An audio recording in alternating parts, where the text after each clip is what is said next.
Bismillahirrahmanirrahim. Hörmətli Quran sevənlər, hər biriniz Allahın salamı ilə salamlayıram. Bugün belə bir sual verildi ki, nəyə görə Tövbə surəsi Bismillahsiz başlayır? Yəni oxuduğumuz zaman Bismillah demirik.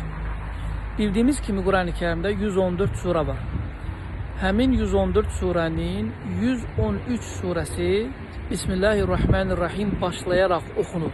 Məsələn, Bismillahirrahmanirrahim, Qul huvallahu əhəd. Bismillahirrahmanirrahim, Elhamdülillahi Rabbil alemin. Yalnız bir surə, o da Tövbə surəsi, Bəraə surəsi, Bismillah oxunmadan oxunur və başlayır.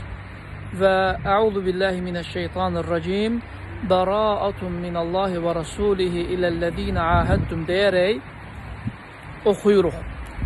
Səbəbi isə Allah Teala bu surədə müşriklər haqqında, kafirlər haqqında, onlara qəzəbləndiyi üçün müəyyən ayətlər indirdiyi üçün Bismillahirrahmanirrahim, yəni rəhm edən və Rahman olan Allahın adıyla demir.